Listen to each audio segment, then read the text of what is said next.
right. Hello, everyone. How are you doing today? Hope you're doing well. You're welcome to our session today, dear Kingdom Women. So today we'll be talking about red flags in courtship. How exactly to deal with red flags in courtship? This is a question that many people have. This is a question that a lot of people want to get answers to. We know that you've probably seen many blogs, many articles, many posts. People have shared their experiences.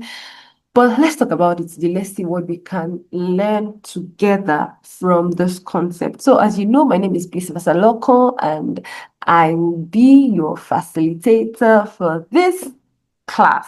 All right. So, red flags in courtship. So, let's talk about courtship.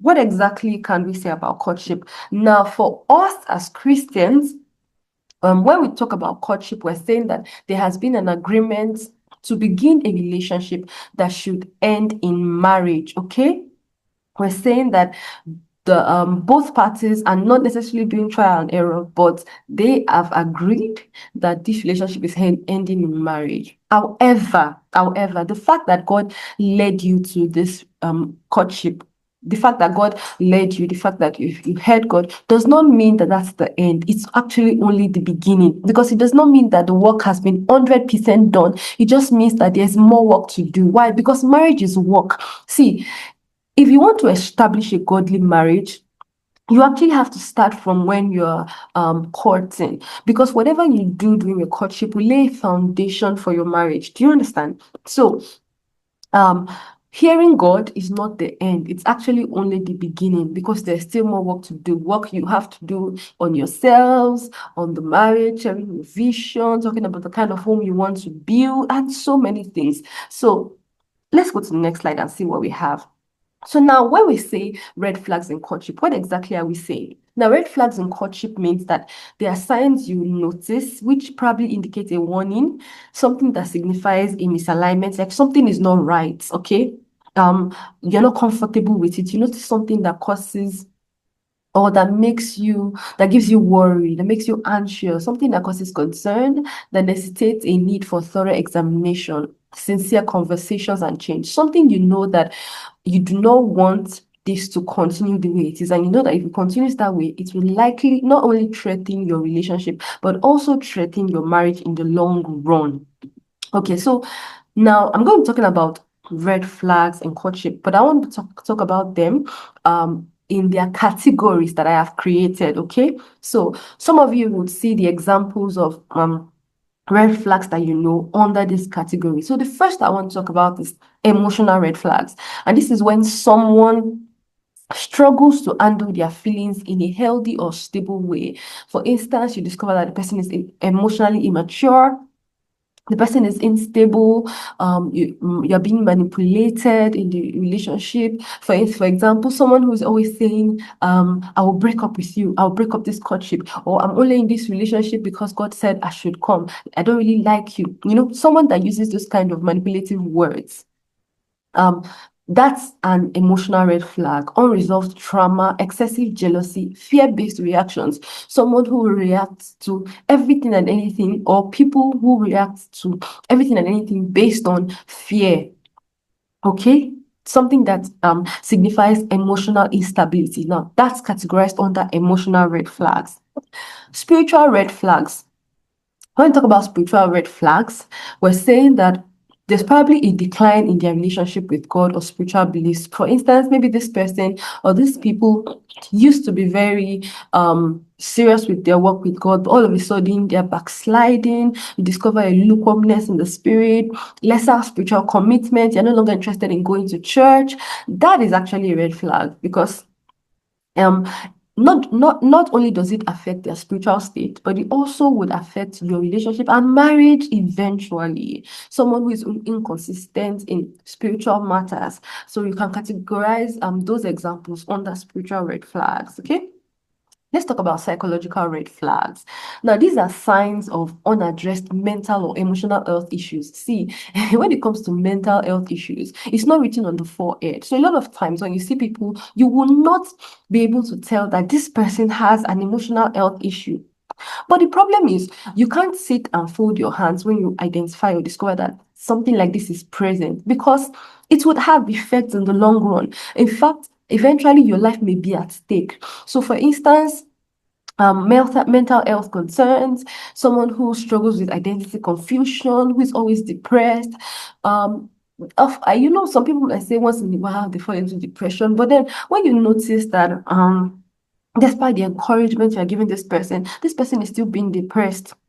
Okay, when you see that this person suffers anxiety disorders, that's likely a red flag categorized under psychological red flags. Let's talk about relational red flags. When you have someone who has unhealthy or broken relationships with people in their life, okay, this person doesn't have good personal human relational skills, and that can be a problem. When you see someone who does not have friends, says, oh, he's a loner, it's a red flag.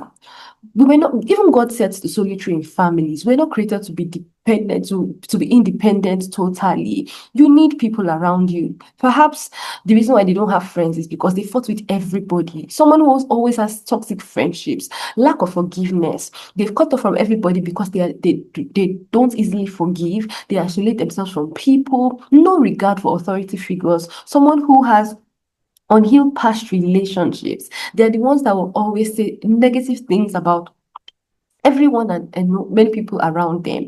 That's actually a red flag. It's something for you to pay attention to. Let's talk about conversational red flags. When communication is dishonest, disrespectful, or shuts down real connection. For instance, you discover that this person is always lying, they're dishonest, sarcasm, they're always being sarcastic, they give harsh responses, they have poor conflict resolution strategies, and they give constant silent treatment. It's a red flag. Someone who, when something happens, they can't sit and face you and talk about it and face to face or eye to eye. They would shut you down for days. That's a problem. That's a huge red flag. Let's talk about behavioral red flags. When their actions show repeated bad habits, irresponsibility, or lack of discipline. For instance, this person has repeated negative actions, laziness. Yes, you can, maybe for instance, maybe this person doesn't go to work, he has nothing he's doing, he just sits on the couch morning till evening, telling you he's expecting a job, or he's praying for a job, but he does nothing about it, not pursuing any vision, reckless, someone who procrastinates, someone who is just irresponsible. You don't see any sign of responsibility in their lives. Someone who, okay, someone who is just does not care, a lackadaisical attitude. That is a red flag. So let's move on to the next slide. Let's talk about doctrinal red flags. And we have to now start paying attention to this, particularly in our time, because even though we might be Christians, we discovered that a lot of people do not really agree on certain things. And you may assume that, okay, well, this thing, even though we don't agree on, you have to agree on some important matters, particularly matters that are regarding your faith and regarding your doctrines. When your beliefs, for instance, when your beliefs about God, marriage, or faith are very different from yours.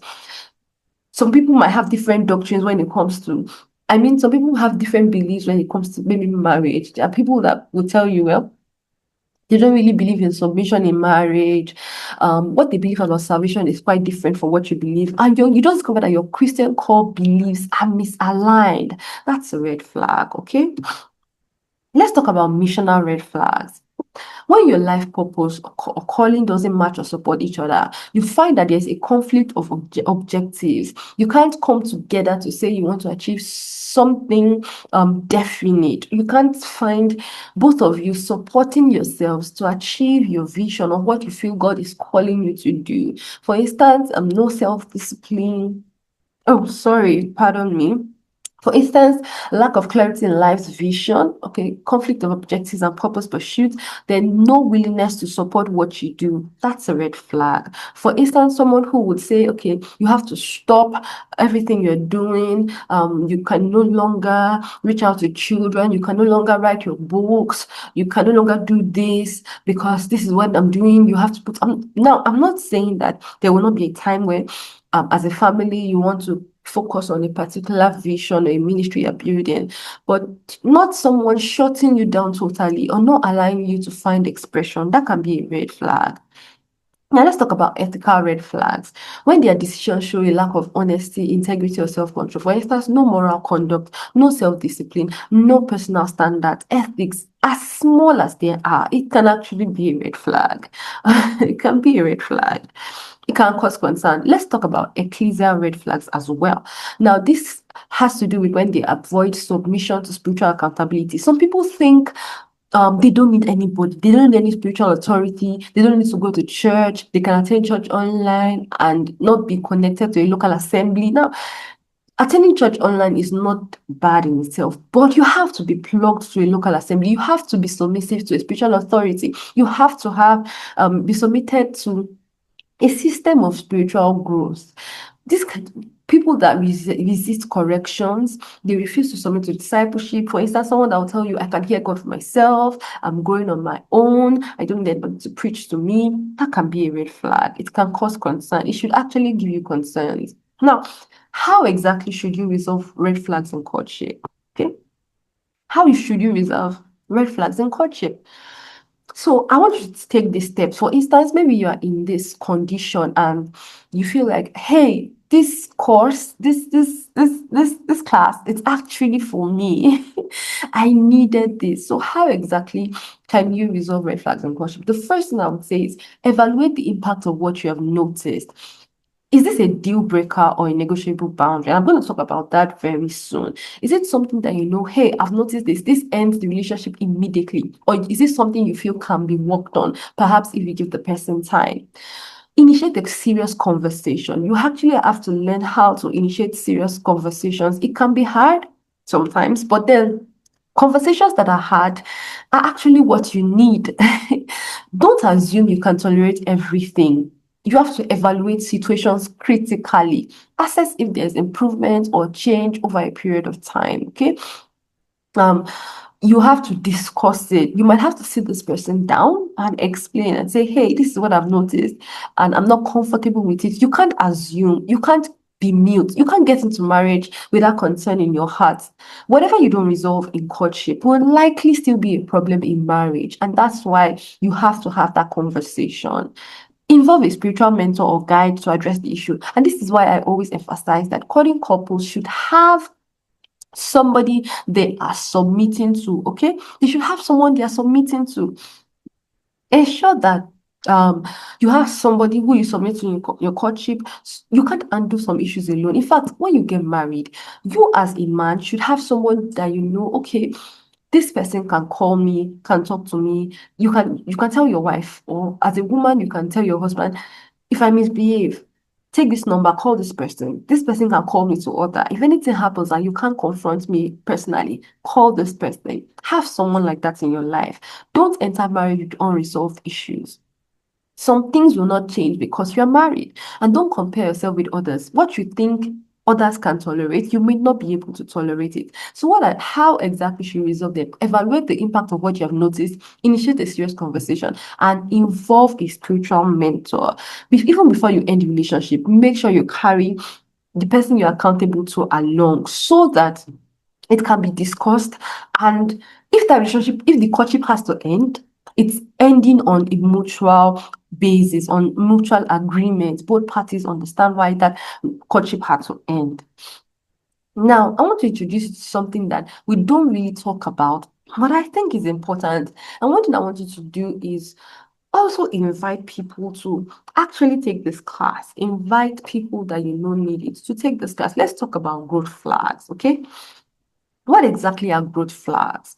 A growth flag is something you notice. Now, remember I said you have to evaluate the impact of what you notice. Is it a deal breaker or a negotiable boundary? So a growth flag is more like a negotiable boundary, something that you know that shows misalignment or immaturity, but doesn't necessarily have to end the relationship. Rather, it can be a growth opportunity for you to help your partner with that for you to help your partner. And this, requires love, patience, accountability within the bounds of peace and safety. So we're saying that growth flags are things you notice. Of course, there are misalignments, but they're not necessarily ending the relationship. They are actually opportunities for you to work with your partner and help them grow, or vice versa. Okay? So what are the key characteristics of growth flag? For instance, it shows an area your future spouse needs to grow in. You know that, okay, if they grow in this, they can actually get better. That's a sign of a growth flag.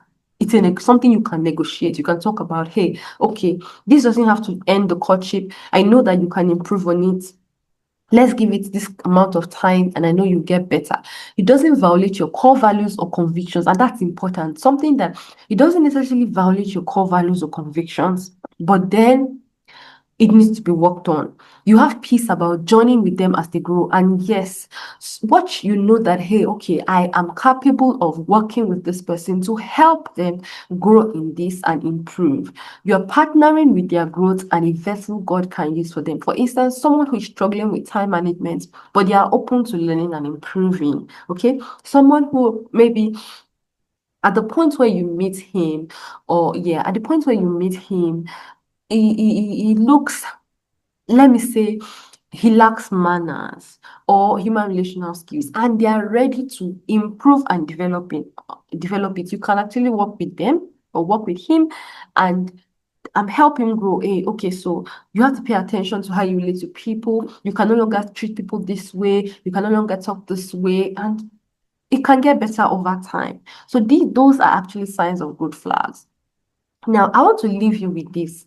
When courtship begins, don't assume everything will automatically fall into place. Okay? Marriage requires intentionality. If something concerns you, make sure you pause, prayerfully discern. Is this a growth flag that needs support, or is it a red flag that needs attention? Is it a red flag that is a deal breaker? Okay? Never walk the path alone. Always seek counsel. Always seek counsel, invite accountability, and let wisdom guide your steps. Okay? So I'm going to leave you with this. Always, always, always carry someone along. I tell you, you need to be accountable in your relationships. And I also want you to look out or go and get my books. For instance, you need to maximize your courtship period. It's not about eating pizza. It's not about shawarma. It's not about hanging out. You need to ask some serious questions. I have the book, 400 questions we need to ask in courtship. Get that book, read it. It will help you. I have 21 prayers you need to make before you say, I do the devotional. You can actually take that 21-day prayer investment with your partner, and I'm very sure that it will help you maximize your courtship as you are making prayer investment. For instance, it has reflection questions that would help you discuss some matters, and it will begin to open up things that are hidden, things that you probably did not think of discussing, on the surface, things that would naturally not come to your mind to discuss. But because you're asking questions and there are practical steps to take, you keep uncovering every layer. I also have Courtship with a Purpose. You can read that book. It will help you have a vision for your courtship and marriage eventually. So who exactly am I? I'll just tell you about me. So Bliss Cephas-Alokan, I'm a visionary leader, I'm a teacher, a mentor. I'm passionate about raising kingdom women of exploits, spirit-empowered women who are bold, purposeful, and equipped to make impact across every sphere of life. I am the founder of the Kingdom Women of Exploits community, where I mentor women. I provide answers to the question. I have two circles, inner circle and the impact circle, where we organize prayer vigils, we read books, I have one-on-one discipleship with them and strategic teaching as well. I'm able to answer some questions for those who are in the inner circle. I'm known for my deep spirit-led approach to mentorship, combining prophetic insight with practical tools that can guide women from identity to influence. I have organized the Fearless Mentorship Program, where I helped emerging women see the need to step into fearless living, where you are empowered to actually be bold about your calling and embrace fearless leadership. I'm also the author of several transformative titles, including 30 Tips for Singles and Calling Couples, Courtship with a Purpose, Let's Debunk 20 Minutes of Cohabitation. You can get that book. It has tips for you to know if you are planning your wedding or how to really plan your wedding right or go about the marriage process right. 400 questions, like I said. I have a couple of devotionals as well. And through my books, mentorship programs, and data ministry work, I'm helping a generation of women heal, grow, and rise into the fullness of their divine assignments. My mission is very clear. I am discipling, equipping, and launching women into lives of faith, impact, and legacy. If you want more of my resources, you can visit this link on Seller to get my books, my courses, and other things that you might need for your growth. And you can also send the mail to kwomenofexploit@gmail.com if you have questions and you want to communicate with us. I hope this class has been impactful. I hope it has been engaging. I hope it has been enriching. Thank you for joining me today, and I'll see you in the next class. God bless you.